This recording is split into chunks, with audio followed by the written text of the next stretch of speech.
Welcome back to Clash of Cultures in our 2023 college football preview. Our next stop takes us down to New Orleans to talk about the Tulane Green Wave. A great season last year, and we're going to talk about what we think they're going to do this year. But before we get into college football and before we get into Tulane, we want to again thank you guys for all the support, all the love. So if you made it this far, please press the like, please press the subscribe button. So with that being said, Stephen, what's your thoughts on Tulane this upcoming season? So let me go ahead and pull up their kind of old season or their last season stuff before I get into talking. But Tulane, those of you guys who have been sticking around the channel for a couple of months, I had a huge bet with my friend Christian, who's actually here visiting me right now, but he's too scared to be on the video. But we had a $250 bet that Tulane would lose to USC in the Cotton Bowl. I had USC, which was an easy bet in my eyes. I thought they were going to win by 30. Tulane comes back down by like 14 with 2 minutes left and wins the game. So I had to fork up $250. And now I am a Tulane believer. So we're gonna talk about Tulane. Obviously, last year they had a Cinderella type story. They lost by 3 to Southern Miss, lost by a touchdown to UCF. So I mean that's what 10 points of being a perfect season. 10 points away from having a perfect season. They beat 4 ranked teams. Obviously, USC had talks and aspirations to get into playoff. That was a quality opponent. They beat the Heisman winner. So I think Tulane heading into this year, they shouldn't have that kind of expectation of we need to make the playoffs like UCF did and Cincinnati did back in a couple of years ago.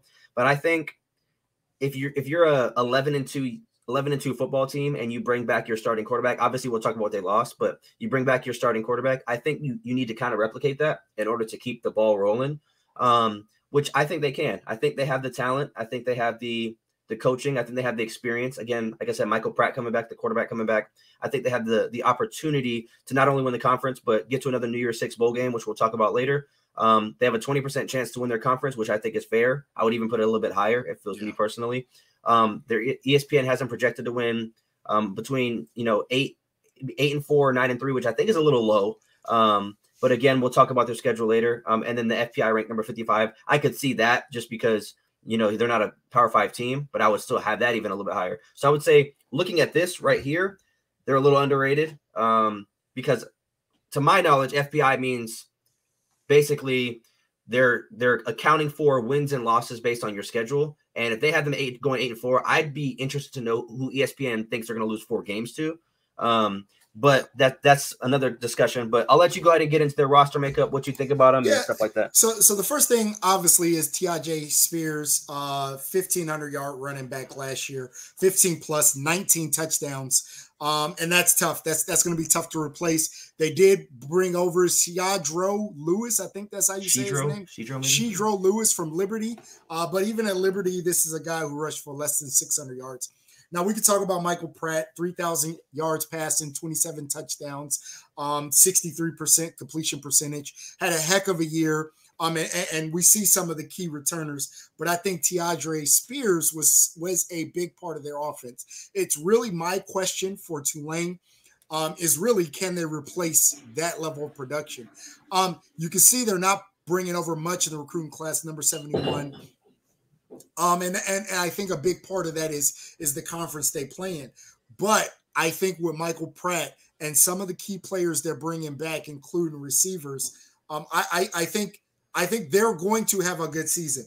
And I think between their running backs, they are bringing back Clayton Johnson, who was the backup running back last year. Again, not necessarily a bunch of yards, 300 yards, but you can kind of try to make up for T.J. Spears' rushing yards. I think part of that is also going to be that you're going to put more on Michael Pratt and their ability to throw the ball around. They run a West Coast offense. I think you're going to see them maybe throw the ball a little bit more.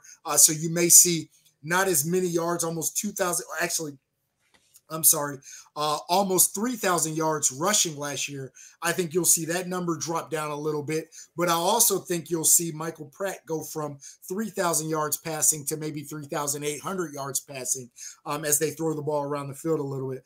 I think Tulane is going to win their conference. I think they're going to be a good team, but I think that's based on their schedule and the conference they're in and not necessarily the talent they have. So I think you're going to see them in a very good bowl game. I don't think they're going to be in the playoffs because I don't think they're going to have quality wins, but I think you're going to see them in a very good bowl game. I think this is going to end up as a top 10, top 15 team. But I think when they play good teams, you'll see the disparity in talent. What are your thoughts? So to kind of piggyback off what you're saying, I don't think they're going to make the playoffs either. I also don't think they have the talent on paper to compete with a team like USC this year. I think last year they're a little bit more talented, but they lost so much offensively. You lose Tyjae Spears, you lose Shea Wyatt, you lose Deuce Watts. Wyatt and Watts were both the leading receivers last year. You lose both of those guys.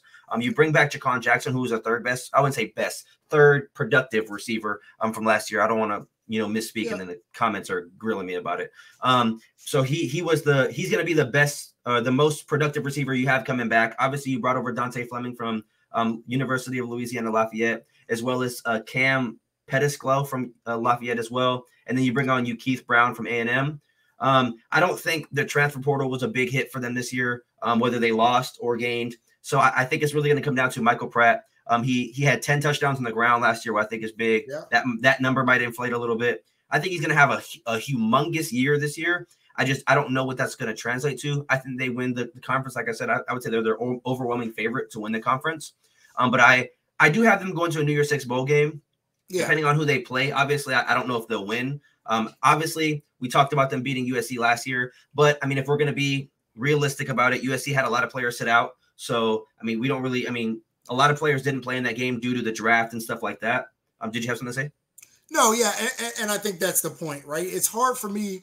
I don't think they have the talent of a Power 5 team. Just like I think if USC, now you got to remember the dynamics of that USC game. USC coming off a loss in Utah where they were at that point in time really jockeying for a playoff game to kind of have that disappointment. And again, I'm not trying to take anything away from Tulane. They won the game fair and square, right? But I would say to a man, I don't think USC put their best effort out there, right? I don't think every player played they should have played. I don't think that every player that did play probably gave their best effort. I think if they lined up again, or if that was a playoff game. And again, I hate to do this, right? I hate to play the what if, but I would say if that was a playoff game or a game that meant a little bit more, that USC would have handled them pretty easily. And I think that's a good point because I think Tulane had everything to gain and nothing to lose, but USC had nothing to gain from winning that game. Right, exactly. So it was almost like that was Tulane's playoff game to a sense, because I mean it was to kind of show the world like, hey, we belong. We beat a team that you guys thought was a top 4, top 5 team in the country. I mean, like you said, they beat them fair and square. I had them losing. Obviously, I bet $250 of my hard-earned money, and I had to pay up. Which a game they almost lost. Obviously, they came back at the end and won. But just to kind of get into their schedule, because again, I mean, we both think they're going to be really good. We have the same exact prediction, just like last week or last video that we posted. We have the same exact prediction, but their ceiling's a little bit different. Only difference is I think Tulane can beat Ole Miss. The reason why I'm saying that, I don't think they will, but I think they can because they beat USC last year. So I'm not going to say that it's impossible for them to beat Ole Miss, because I think the USC team last year is better than the Ole Miss team this year. So that's why I'm saying I think Tulane could beat them. But I do have Ole Miss winning. Those of you guys who watched the Ole Miss video, you guys know that. But I have them going 11-1. And again, I think 11-1 gets you to a New Year's Six bowl, and that would be a W for Tulane fans and for the Tulane program. Yeah, so if you guys don't know, now I do send my numbers to Steven, and I know a lot of these we are very similar, but I don't see his until literally this slide comes up. So I'm looking at his at the same point in time. Yeah, I don't think they can beat Ole Miss. I think Ole Miss just has more talent. But I think they're going to win the rest of the other games. And again, I suspect that they're going to be a top 15, top 10 team, and they're going to be in a New Year's Six bowl game. Yeah, and I think when you look at the schedule, I don't know how many of these games are even going to be close. Like I think maybe the Southern Miss game may be close. I think the Ole Miss game Carolina is normally pretty good. Memphis, has been pretty good. FAU, but UTSA might be all right too. Yeah, and so those are the games I kind of went Tulsa. But yeah, I have Tulane winning all those games. And I think even to your point, before we kind of end this video, but even to your point earlier when you said even if they were to, go, or 12-1 after the conference championship game, let's take it a step further and say, let's say they beat Ole Miss and they're 13-0 after the conference championship game. I don't think they even get in. And it's more so based off of their schedule.